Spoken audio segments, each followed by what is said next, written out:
And we are live. Welcome to the NBA Live Before Lock Show, Monday, May 5th.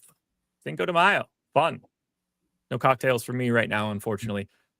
But two basketball games that are, well, could be interesting. We shall see. Knicks, 9-point dogs in Boston, 213 total. Denver, 10.5-point dogs in OKC, 227 total. I'm Josh Engleman. This is Greg Ehrenberg.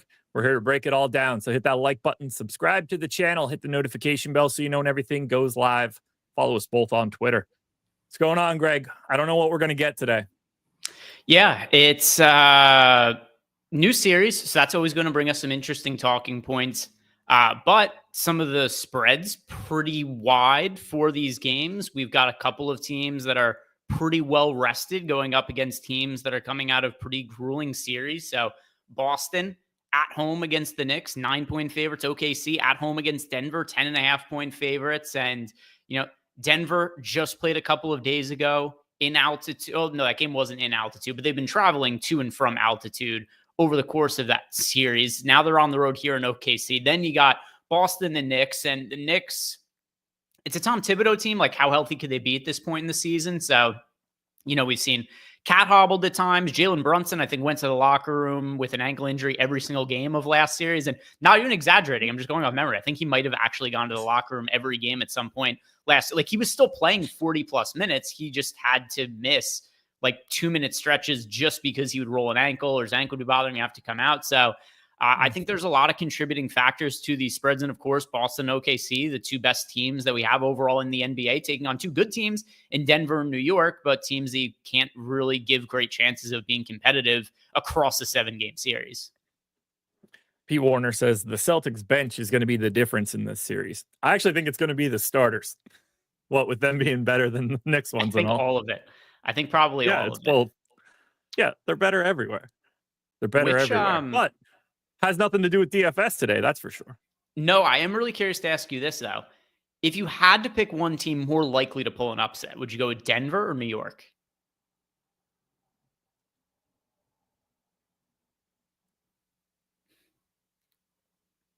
Like, my first answer is I'm just going to pick Jokic, and, you know, he just goes out there 40, 20, 10 for 5 straight games, and everybody's just, what the fuck just happened?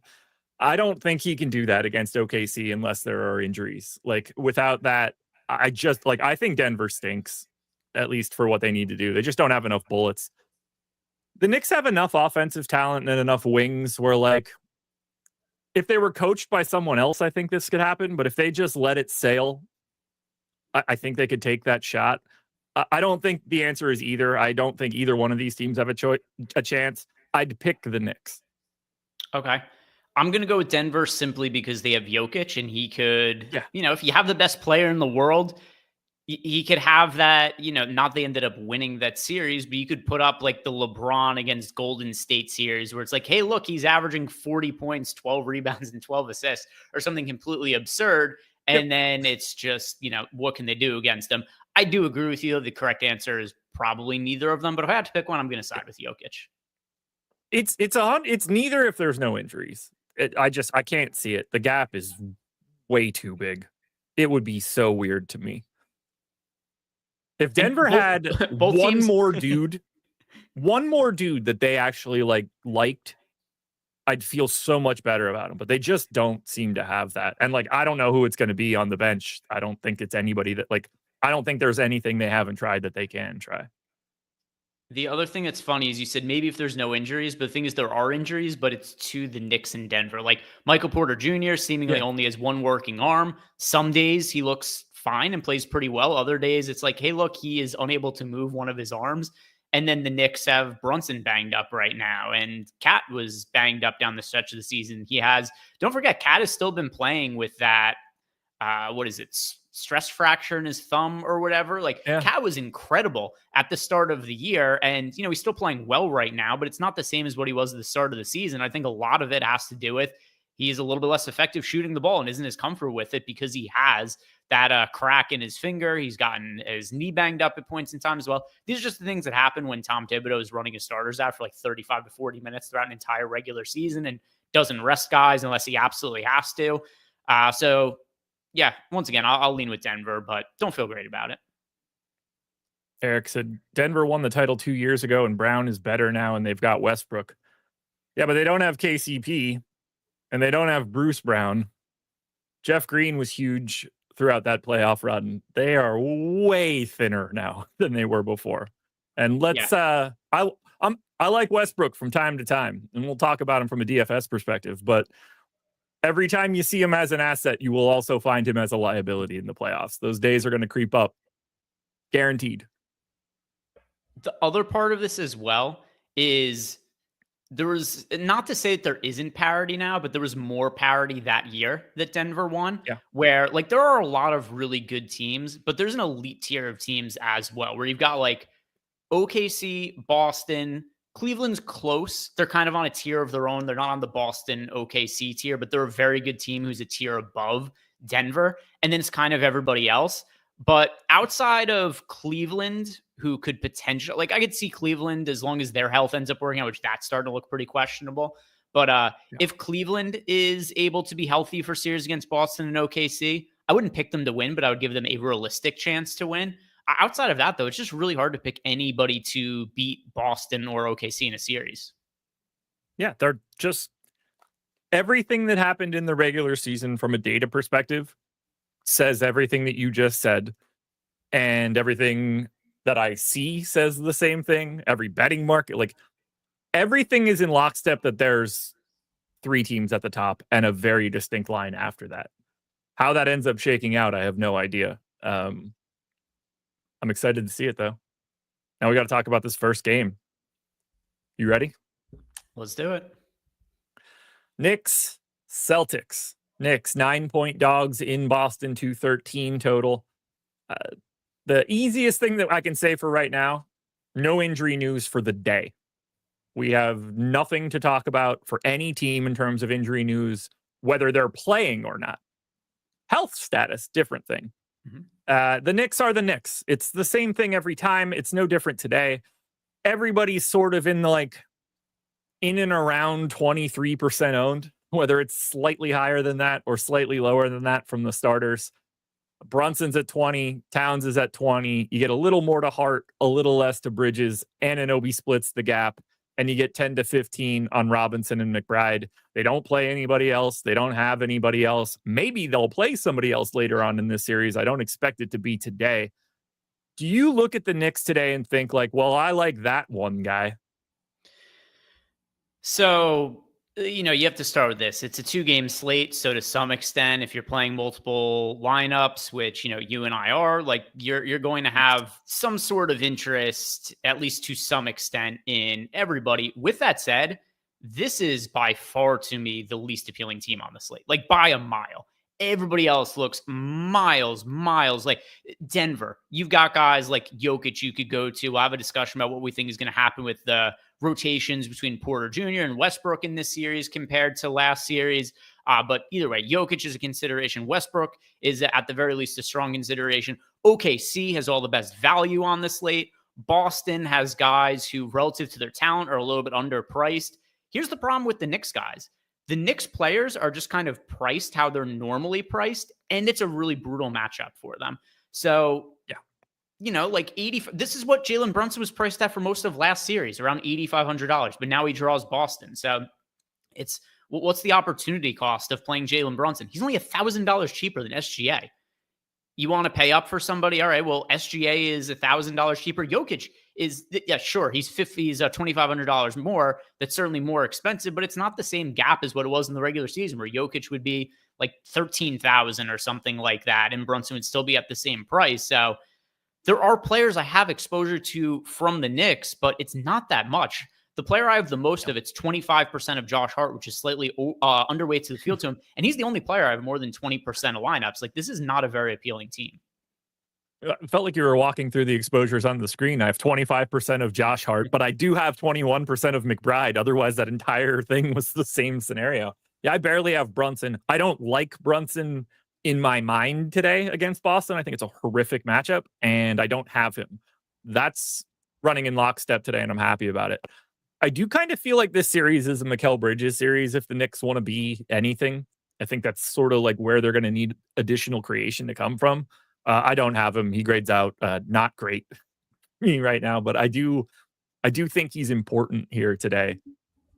Like, I'm happy to get to Hart. I'm happy to get to Anunoby. I'm happy to get, like, I get that I'm going to have some of these guys. When I look at the Knicks, I can't corner the market on one of them. Yeah, they're the lowest owned team of the day as well. Like, it's not just us; it's the whole shebang. And this is the lowest owned game. 38% of the ownership is going to the first game, 62% to the second game. Yeah, which totally makes sense. Totally makes sense based on the players who are available. And then, I mean, also think about the regular season with a team like Boston. How often were we rostering the Boston? Not to get like too far ahead of ourselves, but Boston's a very deep team. How much were we rostering them over the course of the regular season? Like, yeah, if guys were out, we would play individual players from Boston pretty heavily. Like, no Jason Tatum. Hey, we're going to play a bunch of Jaylen Brown, or, Horford starting and Porzingis is out. Like, he would look better. We didn't have that many situations this season. I don't know off the top of my head how many games this entire team was active for. It didn't seem like that many over the course of the regular season. And now you've got all these guys available. So it's just going to make sense that the later game is more appealing to be getting to. But from the Knicks side in particular, the only thing I'll say to play devil's advocate here, and once again, I'm underweight to pretty much the entire Knicks roster. We did see 4 Tibbs relatively muted minutes in the first series. And once again, saying relative to Tibbs, because last year in the playoffs, you and I talked about this at the onset of the playoffs. I think game 2 of the Knicks series against the Pistons, where we had games last year in the playoffs where Josh Hart was playing all 48 minutes. Now, is Tom Thibodeau going to do that again? Did he not do it last series because he felt like he didn't have to? Did he not do it because he knew he was going to have to against Boston and he wanted to make sure his guys were potentially a little bit fresher? Or did he learn lessons from last year and go, hey, maybe playing guys 48 minutes every game isn't the best course of action? The one thing that makes me a little bit concerned about my Knicks exposure is there is the chance that Tibbs goes back to being like, hey, 46 minutes for Josh Hart, 46 minutes for Mikal Bridges. We're going to give 44 minutes to Jalen Brunson, 40 minutes for Cat. That is on the table. I don't think it's the most likely outcome based on the playing time from round 1. It is possible, though. So if I'm just playing devil's advocate to how our stand on not playing a lot of Knicks is going to potentially backfire, that's the scenario where it happens. I'm with you there. Yeah, like, look, the Knicks win this game, 30% of the time? Something in that neighborhood? Whatever. Yeah, like, maybe yeah, less. They're probably playing a couple extra minutes in those scenarios when they're winning these games. So yeah, I see that path. That would be the angle for it. And you're going to be a bit more unique if you're a Knicks believer today, if you want to go that direction. Like, how do you feel about Towns here? 8K, center only, 20% owned. Boston, I believe, was either first or second against pick and roll men or pop men this year. I don't think Towns is licking his chops at a constant sea of Al Horford and KP. Like, I'd imagine I don't like this series for Towns either. I hate it all for the Knicks. Yeah. So, like, just at first glance, when I talked about all the players from the Knicks are priced as they were in the regular season, Cat's the exception. He's the one guy here who is priced down from where he was at in the regular season. The problem is there's so many other centers to consider on the slate that I'm not finding myself getting to him. Like, I thought I would when I looked at the salary, but then you build lineups like, oh yeah, like I kind of like Hartenstein. I kind of like getting to, Porzingis is underpriced. I like getting to Jokic, obviously, is a pay-up option. So the opportunity cost of playing Cat as a center-only player is a little bit too much for me to really want to get there. So just other guys that I prefer. It's not because he's priced too expensive or anything. I just like other centers more than him. Is he going to shoot? Like, we're talking about a guy that was like a 27% usage guy throughout the entire season. And then mid to late March fell off a cliff. He's like 22% usage right now. I mean, the Knicks can't win anything if Towns is an average usage basketball player, as very clearly the second best offensive player on this team. I don't know what he's... is it the injury? I have no idea. But I don't think he's about to see a much better matchup, because no matter what you think of, like, yeah, Jalen Duren was working hard and all. Jalen Duren and Paul Reed is a very different front court than Kristaps Porzingis and Al Horford. It's really hard to say. I don't like him. It's really hard to say, per your question about what it is that happened in the first round, why his usage was down. I just think it's one of these things where it has to be something, right? Like it doesn't make sense to just be for no reason, or the Knicks all of a sudden decided that Cat isn't, a core focal point of the offense. I don't think that's the case. Maybe it was an injury. We know his knee was bothering down the stretch of the season. Mentioned the thumb already as well. Did suffer from some foul issues as well. He did have individual really good games, though. He had a couple of games, especially down the stretch. He had some immensely clutch shots that he's probably been in terms of who's hit some of the biggest shots of the postseason. Cat's probably right up there, number one. If not Jalen Brunson up there. Like, the Knicks had some really close games against Detroit. They pulled out in the end. One game was, Brunson with the crossover on Asar Thompson. Another one was Cat hitting the big deep three, and then the fadeaway on the baseline. I think that was over Dern, if I remember correctly. Yeah. So we've seen it happen at times, just hasn't been consistent. So something is, I assume it's just health related. I would imagine. Flop to the FanDuel side here quickly for the Knicks. It's basically the same story. Increased ownership to the three wings, a little less interest to Brunson. Towns is center only, and it's FanDuel center. So every center's ownership is just naturally lower because they're not placed anywhere else. And then a little bit less of Robinson and McBride. So whatever messaging we're putting out for DraftKings, it's basically the same on the FanDuel end. There's not a lot of differences here. On the we got this super chat from Sam Van Dam, and I think it comes pretty natural here. If we go by your theory of increased minutes for the Knicks, how would you be decreasing Miles McBride and Mitchell Robinson? Yeah, I mean, it just goes hand in hand. It's like for every extra minute Brunson plays, it's probably one less minute for McBride. For every minute that Cat plays, I know they've shared the court a little bit in the postseason. I don't like it. I've been wrong about this at other points in times where I thought it wasn't going to happen. I think it makes less sense to do this against Boston, just because if you are a massive underdog, what do you need to do? You have to increase the variance, which means more 3-pointers. And that's just not Mitchell Robinson. That's smaller lineups. That's Cat playing center. So I don't think this is a great series for Mitchell Robinson. He has been also like wildly inconsistent with his fantasy performances in the playoffs. Like, even when he's gotten some extended minutes, he's done nothing with it at times. Other times he's been like crazy good from a points per minute perspective. But I don't think if I was making the Knicks rotations and trying to figure out what I wanted to do to win this series, Mitchell Robinson's not a massive part of the game plan for me. No, I think that plays right into Boston. One, I'm sure Boston would love to have Mitchell Robinson out on the floor as they're bombing away their threes, and Towns is now a 4 instead of OG Anunoby. I don't think that's going to be helpful all that much. And then obviously, when they're on offense, they are going to give precisely 0 fucks where Mitchell Robinson is at all times. He will be completely irrelevant. And now you've got 5 exceptional defenders for Boston being able to focus on 4 people instead of 5. I don't expect this to be much of a Mitchell Robinson series. So I'd really like to not have 19% of him, but DFS could be a little different in game 1. I do think that he becomes less and less useful as it goes on. Yeah, I see it the same way. Okay. Do you have anything else you want to add for the Knicks? No, we said this is the least appealing team on the slate, and then we talked about them for 18 minutes, but it's kind of what happens on a 2-game slate. So let's go to Boston. They're tricky. I'm light on them the same way that I'm light on the Knicks. We've got 40% ownership on the DraftKings side coming to Tatum, 30 more for Brown and Porzingis, 20 on White, and then 10 to 15 on Holiday, Horford, and Pritchard. I am very light on Tatum. I like Jaylen Brown quite a bit more in this spot at 7K, guard forward eligibility too. I had a bit more Porzingis earlier today. That seems to have evaporated a bit for me. I certainly like him in this series. I don't like Peyton Pritchard. I can say that right now. I don't think this is going to be his series. He's going to be more TJ McConnell-y for me in this one than anything else. I don't know how to trust Drew. Clearly, I like Derek White, but he's a different guy now. And defensively, I think he's going to be taken on a little bit more. What do you like for Boston? Yeah, so Boston is certainly more appealing than the Knicks side of the game.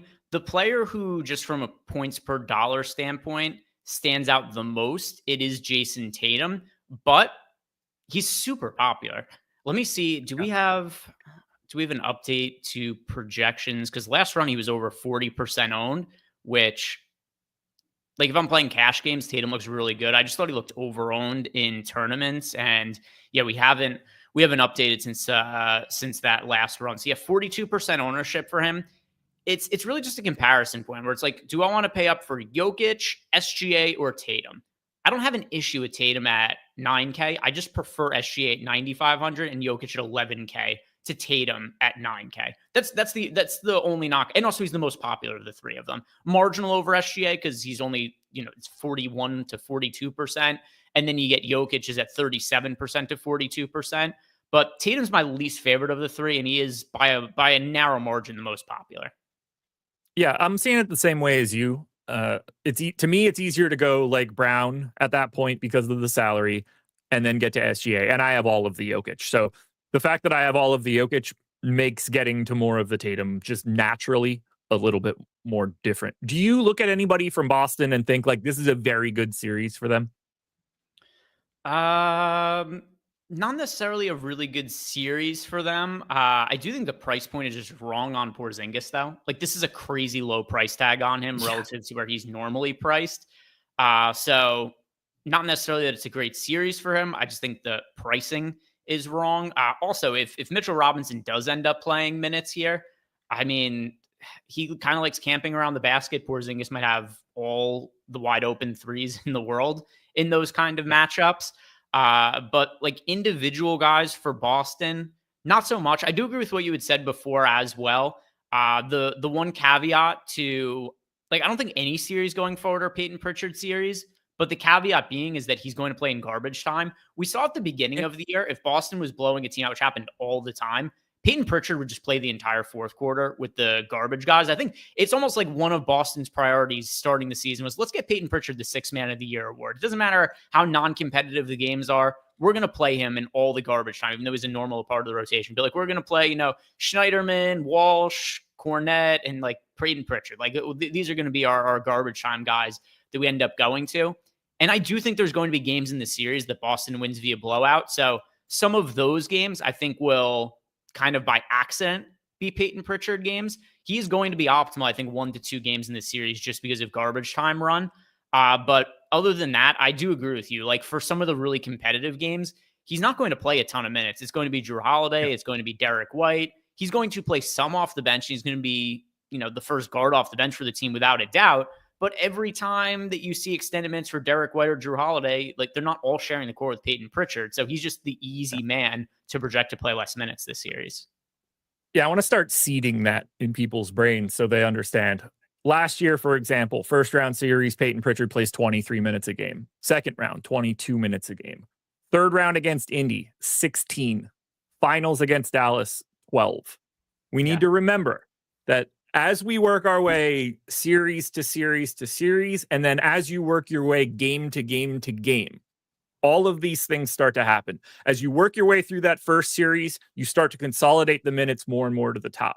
Then you kind of like hit a semi-reset button when you go back to that next series start, and then you do it again, but it's a little trimmer. Then once you're in that Eastern and Western Conference Finals, it all starts to trim. And that's why you see Peyton Pritchard go from 24 minutes to 16. He immediately loses 8 just by being in a more competitive series.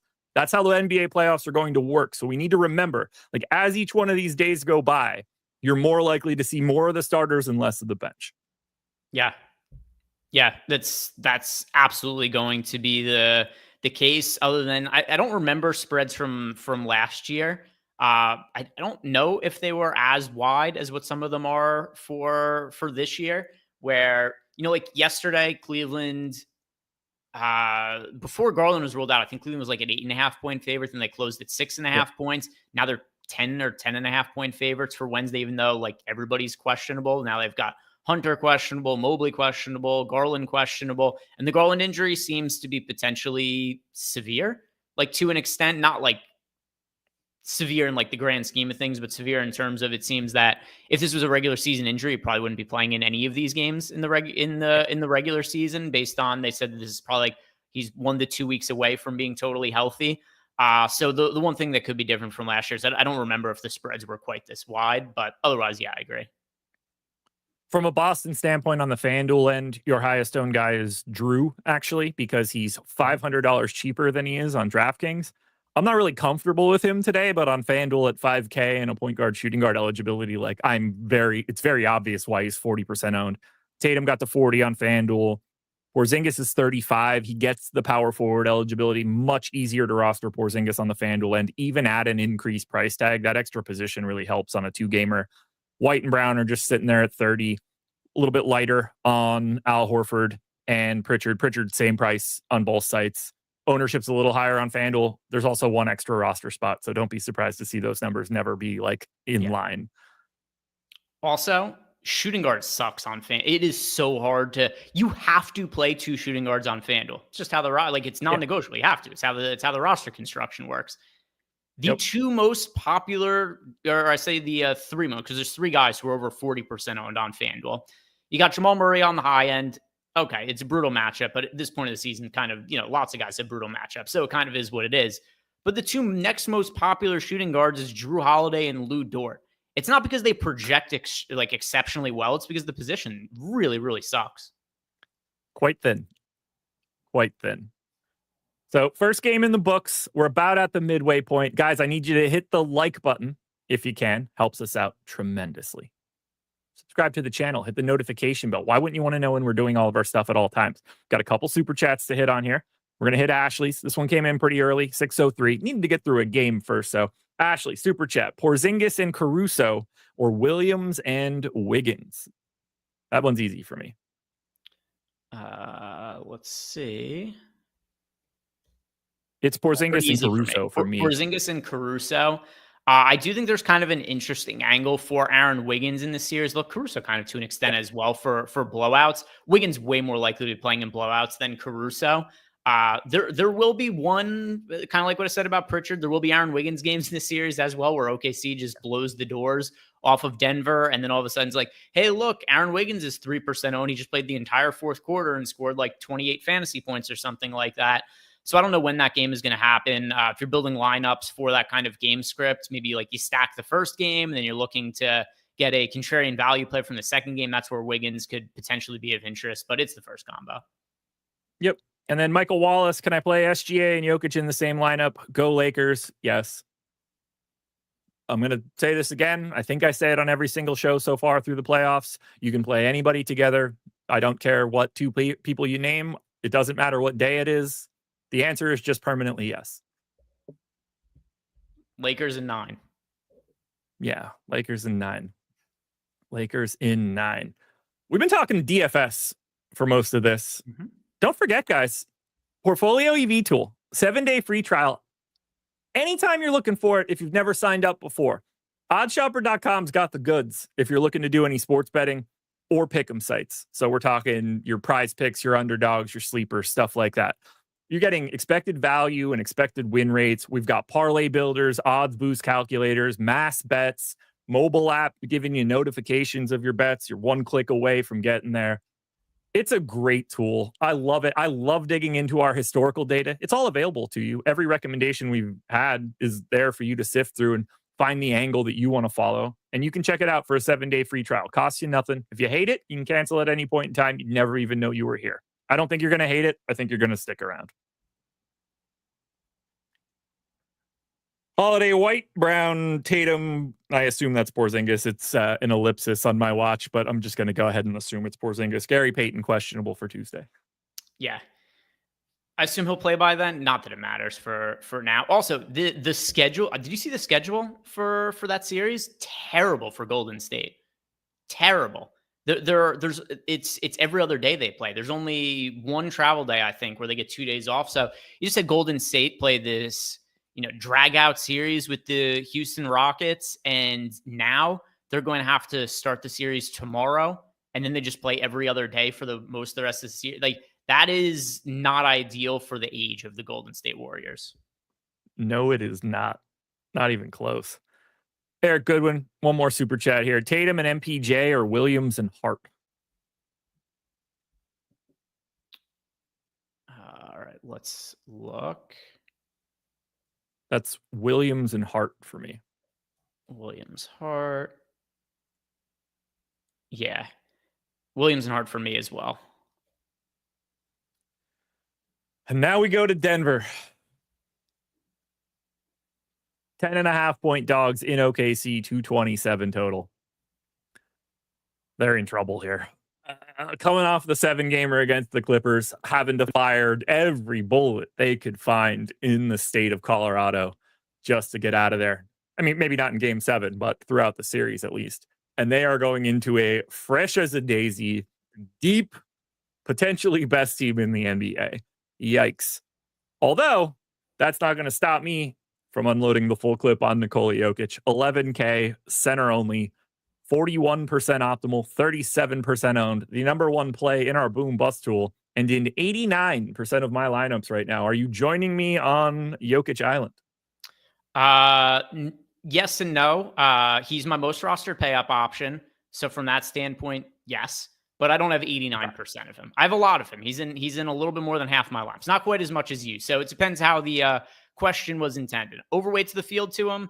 Love him. Have a ton of exposure to him, but not quite as much as you have. Hard to top that number.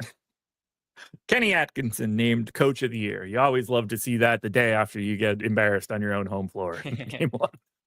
Very rightful winner, though. Also has yes. the very rare viral coaching highlight, if you know the clip I'm talking about from a couple weeks ago, where he wanted an explanation on a call from a ref, and the ref gives it to him. He doesn't say a single thing. He just looks the ref, just turns around, looks right at him, gives him the, trying to do it in the camera, gives him the review signal, looking right at him, doesn't say a single word, and then wins the review. I haven't seen too many boss moments from a coach like that, but he showed up the ref in a way where like, what's the ref? Like, you can't give him a technical foul for that or anything. He just said, he's like, he just wanted an explanation for a call. He heard it. He was not satisfied. He goes, yeah, we're going to review this. You're wrong. And he was right. Yeah, it's the best. The absolute best. Yeah. Certainly a deserving winner. There could have been 5 others and I'd been like, yep, that's a deserving winner. You know, you want to give that to Mark Dagnall? Cool. I'd be fine with it. You want to give that to Joe Maz today? I'd be fine with it. Atkinson was great. So yeah, there we go. Bet the Hornets wish they had him. I bet we just had a projections update, by the way, so I assume ownership's going to be coming soon. Okay. I bet the Nets would have had him, but unfortunately they had to part ways with him because he had the gall to start Jared Allen over DeAndre Jordan. What a complete asshole, you know? all he wanted to do was help themselves. All he wanted to do was make the decisions that he thought would help the team win. And they had the James Harden, I think this was actually more the Kyrie Irving and Kevin Durant part of it, where they had brought DeAndre Jordan with them to Brooklyn. They were like, if you're going to start this young Jared Allen kid over the washed version of DeAndre Jordan, you can't be our coach anymore. So they pushed him out, and I don't even remember who ended up stepping in as the interim at the time. But the first thing that guy did was like DeAndre Jordan plays all the minutes, and Jared Allen gets relegated to the bench. Jacques Vaughn again? Was it Jacques Vaughn? Could have been. I don't remember exactly. Did he take it right before Nash? Could have been. I have to look now. It sounds right.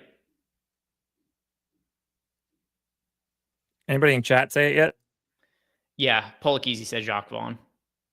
Boom! That's a hell of a memory. There's absolutely no reason I should remember Jacques Vaughn's name for anything. Great. Let's talk Denver. I was going to say he was important when I played in a 30-team yearly fantasy basketball league when I was in middle school. He was important to me when he was in college. That's about it. What else you like here for Denver? If they're going to win this game and you're going to be rostering stuff from Denver, who would you want it to be? I hate this series for Jamal Murray. He's not going to have a very good time for every single second he's on the floor because everybody that's guarding him is a problem. All of them. No matter who shows up in front of him, he's not going to be happy about it. I hate it for him. I don't have much of him. I want that to continue. I'm having a really difficult time figuring out what to do with Russell Westbrook because he was great last series. Like he had he had individual moments where it's like, what are you doing, dude? But on the whole, he played as well as he's played in years. And also, I want to give Westbrook really big credit for this as well. There are not very many veteran players that find ways to revamp their game or to make improvements to stay relevant as a rotation player as they get older. A lot of times players age, they don't change anything, like Carmelo Anthony, and just be like, why am I not starting? I will only play if I start. Russell Westbrook became a very good corner 3-point shooter this year. Like legitimately very good at it. He shot, off the top of my head, I think 45% on corner threes this year. Like he's not a good 3-point shooter overall, but he found a specific role where he's very effective as a 3-point shooter. I think it's like he shoots like 48% from the right corner or something like that, which I think was even higher than Steph Curry this year. Like he was one of the best marks in the league. So Russell Westbrook has found a way to be productive and be better than he was the last couple of years. He has definitely made improvements at this age, which I didn't think was something that we were going to think. Here's the problem, though. I'd give him credit if he did it 5 years ago when he should have. Yeah. Well, it's okay. Better late than never. Here's the issue, though. I think this is a terrible matchup for him. And this is without a doubt a better matchup for Michael Porter Jr. to play extended minutes where they really need, because like Russell Westbrook, he's competent shooting corner threes, but he's not shooting threes from the top of the key to high efficiency. He's not shooting threes from the corner all that well.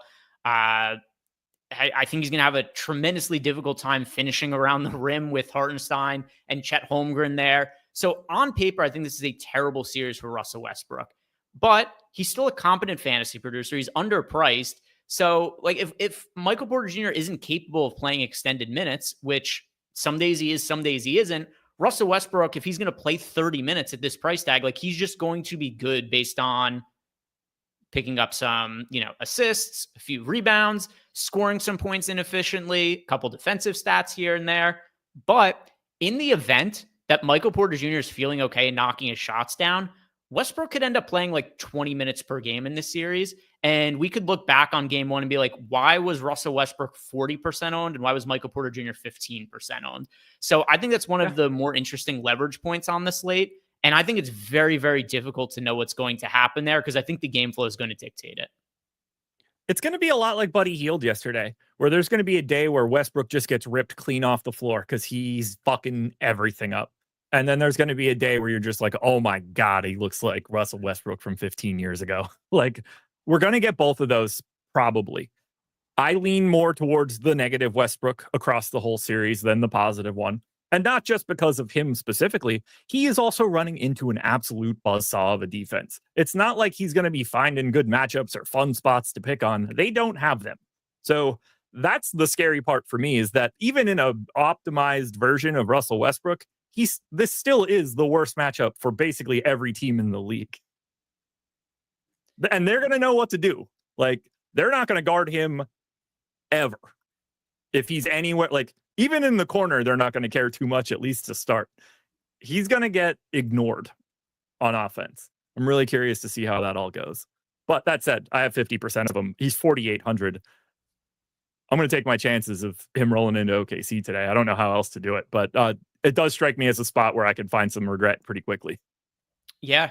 And it's like, I find it really hard to get away from him with his price point is. And from a logic standpoint, I find it really hard to roster him. So we just had the projections update. I am running everything through, 20 minutes to lock. So I assume this is going to be the final version of my lineups, and I'll see how everything comes out. I'm exporting everything now to get all the data on the shared sheet in front of us updated. What about the rest of these guys? Your Christian Browns, your Aaron Gordons. Does this become a Peyton Watson series? Can you take any shots on any of their bench guys thinking they're changing this up? Or is this just pretty cut and dry? Are they just the Knicks? They're not quite the Knicks. It's a similar situation, but we've got Westbrook as a value option, very, very high variance value option. We've also got Nikola Jokic as the best spend up on the slate, in my opinion. Beyond those two, though, like I've got a moderate amount of interest in Aaron Gordon in the mid-range. I think Aaron Gordon as a tertiary piece is better than the Knicks guys as a tertiary piece. Like I prefer Aaron Gordon as a third option on Denver than I do, the third options on New York, like Bridges or Josh Hart or anything like that. So it's not quite the same as the Knicks. But I don't have interest in any of like the deep role player guys, like you mentioned. Like Peyton Watson, I've got a couple of lineups. I actually think he's going overowned by the field, with the field playing him in nearly 20% of lineups. I think the field's playing a little bit too much of Peyton Watson. I don't like Jamal Murray as a spend-up option, although I haven't really played much of Jamal Murray at all over the course of this playoffs. So for me from Denver, there are absolutely some core pieces right now, but it's not the bench guys, other than Westbrook. All righty. Would you like to close this one out with Oklahoma City? Let's talk about OKC. They are the best team that you can get to today, but don't forget, everybody, after this show, 7 o'clock, we're going to Playback. Playback.tv/Stokastic. I dropped the link into chat right now. We'll drop it again before we get started. We're going to be watching the Knicks in Boston for the first hour. Talk a little bit about the ownership that came in, maybe give away some portfolio EV subs, just rant and rave. Hopefully we get some good basketball. Every time we seem to turn these games on, it's a 30-point blowout. So maybe we get something good. You guys can subscribe to the Playback channel, watch these games for the rest of the playoffs. Maybe do something else. You want to tell them about it, Greg? Yeah. So starting today, anybody, and this is also anybody who already has an existing sub to our Playback channel. If you guys are in Playback, you get a sub there. It's $12 per month. Make sure if you do sign up, do it on the desktop version. Don't do it through the app, because the Apple Store, it's got like additional fees they tag onto it. But if you guys do sign up for a Playback sub or have an existing sub, either email myself or support, and we will send you a voucher for 50% off a first payment of any Stokastic package. So really good value there. You get to watch all the games in Playback over the course of the postseason. And you also get yourself 50% off a Stokastic package. So if you want to sign up for NBA Sims for the next month, which is going to cover you for most of the rest of the playoffs, you take advantage of that offer. If you want to sign up for baseball, because NBA is winding down, you want to get into baseball, you get 50% off with that as well. All you have to do is sign up in Playback for a Playback subscription, and then either email support or just DM me on Twitter, and I'll make a code for you and shoot it over. One thing also is just you'll take a screenshot that you have an active Playback sub, just so we could verify it. But yeah, just want to do something cool to get a little bit of extra value out of your Playback sub. Dave asked the question, does it only work for single sport packages?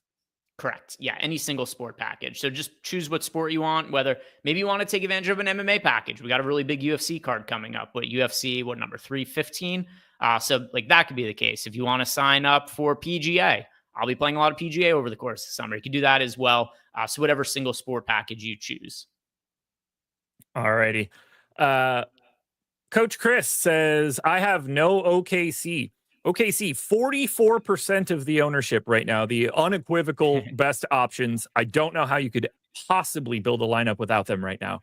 40% ownership to SGA, Jalen Williams, Chet Holmgren, and Alex Caruso. 35 to Dort, 30 to Wallace, 30 to Hartenstein, 20 to Joe. Just shy of 10 for Aaron Wiggins on DraftKings. And just in case you're curious, for FanDuel, it's even more extreme. 50, 45, 45, 40, 35, 30, 40. I mean, it's all OKC here. Not surprising at all. Highest pace. I've got this one 5 possessions faster, 14-point higher total. And they're the favorites here. And the pricing's pretty easy to get to. I love every bit of this. I love them all. There's not a single guy I don't want. I'm over the field on SGA, Dort, Williams, Chet, Hartenstein, Wallace, Caruso, Joe. All of them. Give me it all. Yeah, definitely the best team to be rostering on the slate. There is one thing that I find to be pretty interesting, and I'm thinking about doing a boost to Hartenstein. I just think about how they're going to match up with Jokic, and I just don't, as good as their defense is, and nobody's really well suited to guard Jokic. Like he's going to, in general, kill whoever it is he's guarding. But I really don't think there's anybody outside of Hartenstein that's at all equipped to be able to handle Nikola Jokic. And with that being the case, I do wonder if we see Hartenstein just kind of get scripted to playing extra minutes in this series. We have him projected pretty well right now, even in modest minutes. I'm thinking about giving him a couple of extra minutes just because I think there's a pretty substantial upside there. I agree with you 100%. I just think you're early. I don't think it's going to be today. But I do think that if this series progresses in a way that keeps Denver in it more than you would expect, I think that's when you start to see Hartenstein's minutes start to mirror Jokic's a little bit more. Here, I honestly think they're gonna just like wing it, so to speak. I don't think they really care one way or the other in game one. Like, you're gonna get 26 plus. I wouldn't be surprised if it happened because that's what I would want to do. I mean, he's really good. He's the exact reason they have him. They signed Isaiah Hartenstein basically specifically for this series. So I do expect his minutes to creep up every game that goes by, assuming that's working out. Would you guess it's Jalen Williams grabbing the Jokic assignment when it's not Hartenstein? See, this is where it's tough because Or Dort? I mean, they could go with Dort. We saw the Clippers try, like, Chris Dunn didn't have like success guarding Jokic, but I think he was better than I expected and probably better than a lot of people thought he could possibly be on that. So maybe Dort, just because that's kind of a similar type of a player to be guarding Jokic. Because then you're helping off with Chet. Like, you're okay with him in that position because you've got Chet as your second line coming off of Christian Brown or Westbrook or something like that. So I think that's my guess is it's Dort or Williams in those scenarios. Yeah, I don't think it's going to be Jalen Williams of the Y. We've got him projected for 3 minutes. Yeah. It's hard for me to really expect him to play extended minutes. Also, I think he's somebody not really related to today's slate, but long term, I don't imagine he's going to stay with OKC like 5-6 years down the line. I feel like he's going to be like a good starter in the league with some other team. We saw him put up like multiple, if like 2, maybe even 3 triple doubles as a spot starter this year. But yeah. Jalen Williams, I think that he's a quality role player. I don't think he's going to be the guy to guard Jokic. That's where I just kind of think about the matchup. And it's like, could we see 30 plus minutes from Hartenstein? Because if that's the case, he projects pretty well already, even though we have him in for 26 and a half minutes. You say he plays 30 minutes, which is like not unreasonable or anything like that. And all of a sudden he's the best play on the slate. So I'm actually going to make some adjustments here to give a little bit of extra playing time to Hartenstein. I don't think you're doing anything crazy. I'm already at 39%. So like, I'm happy there. If I give him anything else, it's just going to get even more extreme. But I love your thought process because I think he is the natural guy to scoop up a little bit more here. Is there anybody here for OKC that you don't necessarily believe in? It's not as much believe or not believe. It's really just uncertainty with what the rotation is going to be, because if they do play bigger minutes to Hartenstein and maybe bigger minutes to the starters overall, like, what does that mean for Caruso? What does that mean to Isaiah Joe and some of these other value guys who are pulling, some ownership here? That's where I'm really uncertain. That, and also is somebody left us a super chat about Aaron Wiggins earlier. Wiggins didn't play much in the last series, but we've seen how there was a point in time where Wiggins was a really important part of OKC's rotation. There's nothing that says that it has to be Isaiah Joe that plays more minutes than Aaron Wiggins. So I am finding it pretty tricky to navigate the bench guys from OKC. Yeah, I think that's a reasonable situation here. Like, yeah, was last series an Aaron Wiggins series? No. Could this series be an Aaron Wiggins series? Absolutely. Like, those types of pieces are going to move around on the margins a lot in these situations. OKC has so much depth that they can really play to a specific series. I do like Isaiah Joe in this series because I don't think Denver's the right team to destroy him if he's out there, just because there's enough help. But when it's Wiggins out there, I mean, they're in good shape. He showed a lot of creation this season that we hadn't seen in previous years. I am giving like a slight negative to Joe and a slight boost to Wiggins just in case. I feel like those guys are a little bit too separated from each other. But I'm pretty much where I want to be. Just looking at the exposures that I had on my first shot, I made like 2 or 3 quick boosts, and that was basically it. Yeah, and then same, like, Cason Wallace is pulling over 30% ownership. I don't know that he has to play really significant minutes either. I don't view Cason Wallace as being somebody who should be 4x the ownership of Aaron Wiggins or 2x the ownership of Isaiah Joe. Like, I don't think he's that much more likely to be successful than them. I think it's reasonable we have, just based on what the rotations were last series, I think it's reasonable that we have him projected for more minutes. But when you would ask like what I'm uncertain about, It's these guys. It's Joe. It's Wiggins. It's Case and Wallace. It's Caruso. It's the minutes of Hartenstein. I think of all the teams of the 4 teams that are playing today, OKC is the most different buttons they could press with their rotation. Denver to a lesser extent between Michael Porter Jr. and Russell Westbrook. But I think there's going to be a bench guy that probably is pivotal for tonight's slate from OKC. And I do think it's pretty hard to figure out who it's going to be.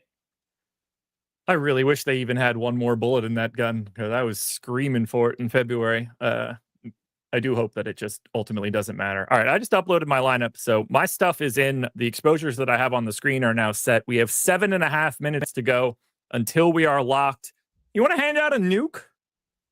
We could go ahead and do a nuke. I have got the final version of my lineups going, and I'm interested to see what ends up popping up, because I did make some adjustments. Let's play the animation. All right, everybody, get ready. You don't want to get any radiation poisoning. Shut your windows. It's nuke time.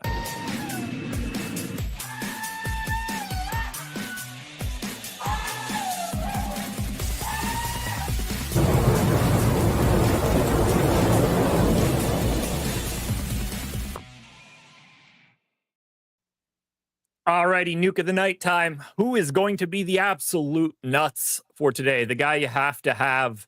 Greg, the floor is yours. If you can pick one nuke of the night, who would it be? All right, so I'm going to go with the guy who I was just talking about, because I just finished updating my lineups, ran everything through. I've got a lot of exposure to Isaiah Hartenstein now. He's in a little bit more than half my lineups, and this is what happens when you give somebody 1.5 extra minutes and take away half a minute from a few bench guys in place.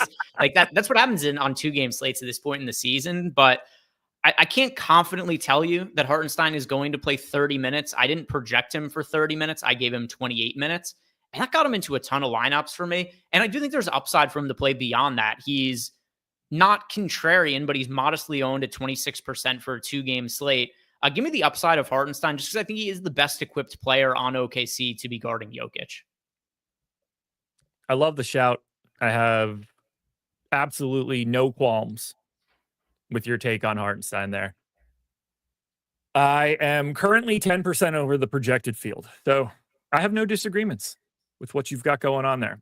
I want to take Jokic because he's in 93% of my lineups. So just like understand that my actual answer is Nikola Jokic, but I'm going to give you guys one more. The guy that I am most over the field on right now that isn't Nikola Jokic is my man, Lou Dort. He is going to put Jamal Murray in the torture chamber today, and he is going to take me to victory.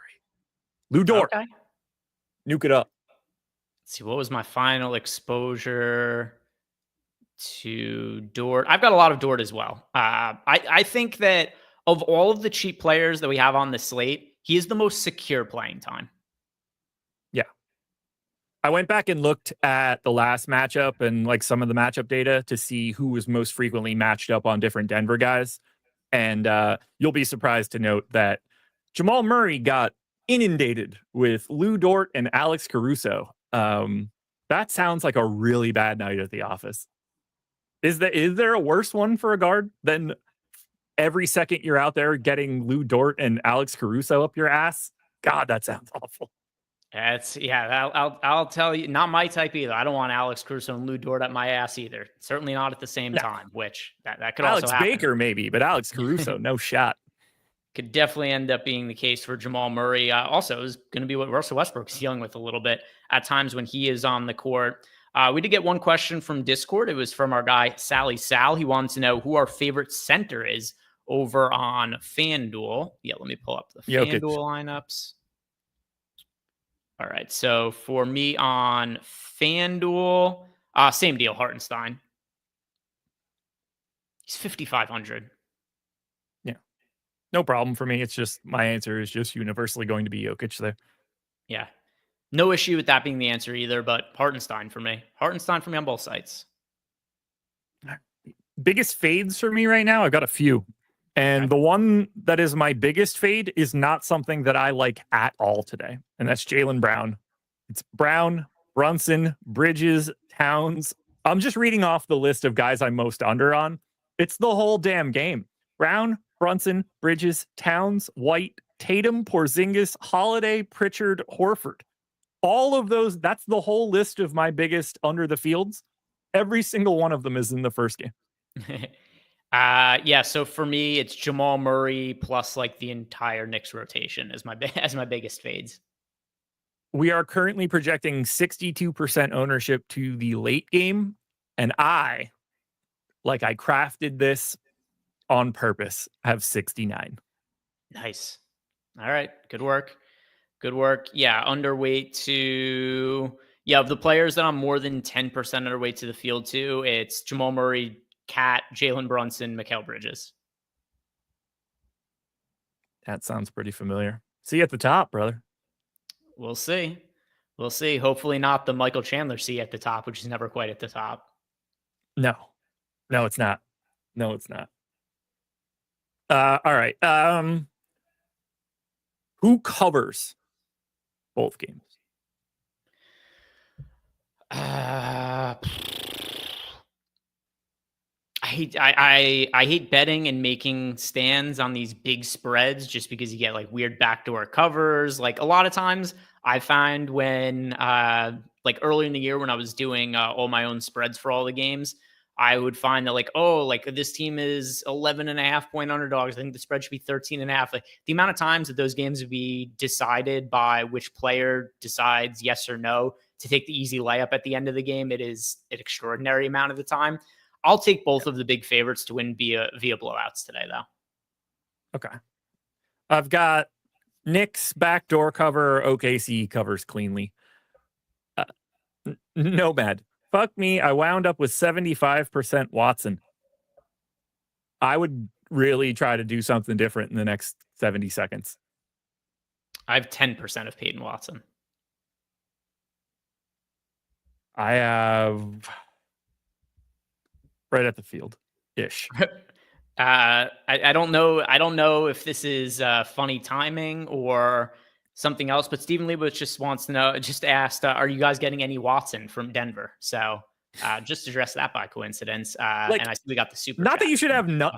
Not that you should have none, but 70 for him today seems like an unnecessary stance. That's just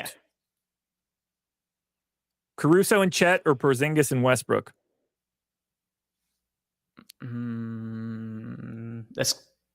Let's see. That's Caruso and Chet for me. Yep, it's Caruso and Chet for me as well. I ended up with more of Caruso and Dort than I did of Westbrook.